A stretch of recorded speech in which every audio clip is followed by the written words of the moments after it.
Welcome back to this special edition of Hannity. The left has been losing a lot in the courts lately, and it's making them lose their minds and their manners. Former Obama Attorney General Eric Holder called a recent decision to block Biden officials from contacting social media companies, quote, stupid and potentially dangerous. The three liberal justices on the Supreme Court recently found themselves on the losing side of a free expression case. And the far-left Sonia Sotomayor even resorted to scare tactics in her dissent. Chief Justice John Roberts fired back in the student loan case, saying the fatalist language of the liberals about recent decisions could hurt the court's reputation. But for now, it seems the Supreme Court majority is closer to public opinion. In fact, a new Economist YouGov poll shows that a plurality of Black Americans approve of the decision to end affirmative action in college admissions.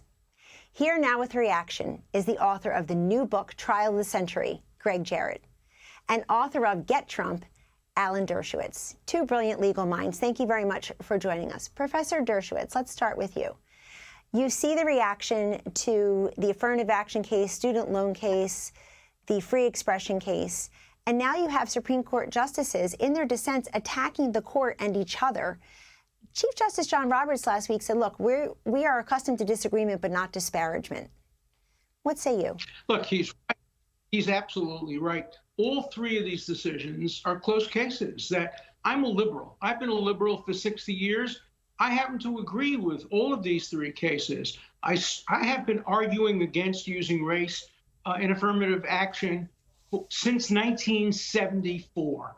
I have always preferred free expression and the First Amendment over any other laws, whether it be public accommodation laws or hate speech laws. So many civil libertarians, people who are left and right, support the decision in the Webb case. It's a close case. And many civil libertarians also support the decision that says that in a democracy, important decisions about spending fortunes of money should be made by the legislature, not by the unelected executive. So these are all close cases that many liberals agree with and many Democrats agree with.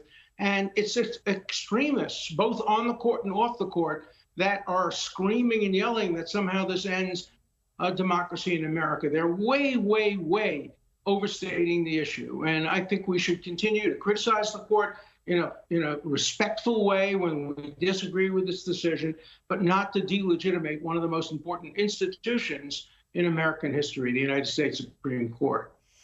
Greg Jarrett, Professor Dershowitz talks about how even liberals and Democrats agree with the outcomes, particularly in the affirmative action case. It sounds like many African Americans do too. There's a big polling compendium in the Washington Post today or yesterday going through all the data.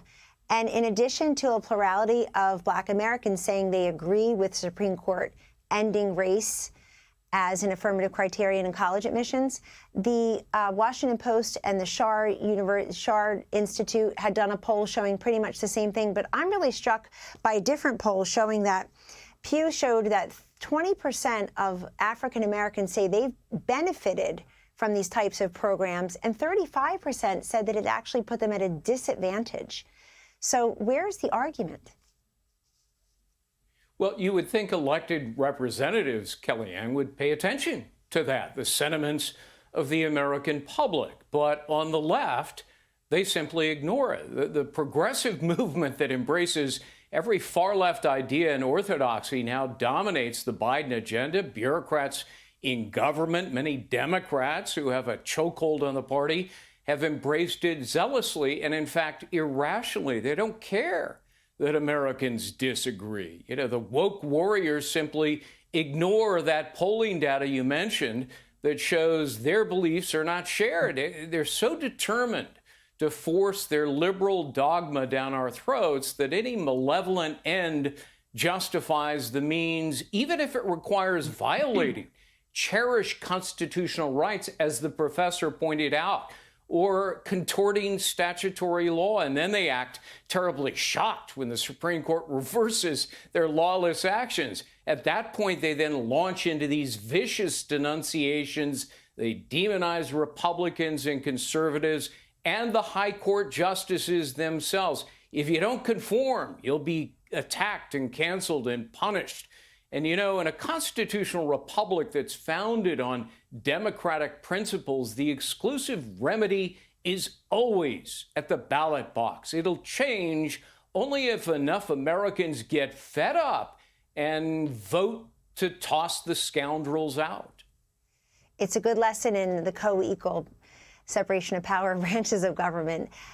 Professor Dershowitz, you're a Harvard guy, you're a Harvard law guy. What do you think is the net effect of their loss in this case, along with UNC's loss, on the student body, on the culture there, on its future?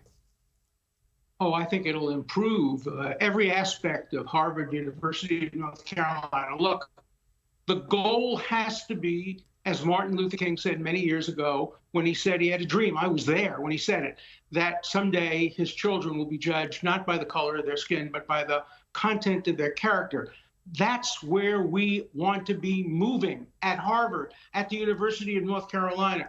We want to make sure people should be proud of their race, their religion, their ethnicities, but race should never be on its own a factor. You can have poverty, you can have overcoming disability, all of that, but the color of a person's skin, the accident of race, should never be a factor. That's the liberal perspective. That's the constitutional perspective. That's the perspective that Justice Douglas, the perspective that I have been urging now for almost 50 years. And the lie that's being told is that this overrules 50 years like Roe versus Wade, which did overrule 50 years. This doesn't overrule anything. Right from the beginning, in the DeFunis case, in the Bakke case, they've always said this has to end. This has to come to an end. This is just a temporary fix. In the end, we need a colorblind society, a society where people are equal based on their race. It starts with the Declaration of Independence, and this case moves us closer to a colorblind society. So I cheer it and I applaud it as a liberal Democrat. Well said. Check out Greg's new book, everyone. Greg and Alan, thank you.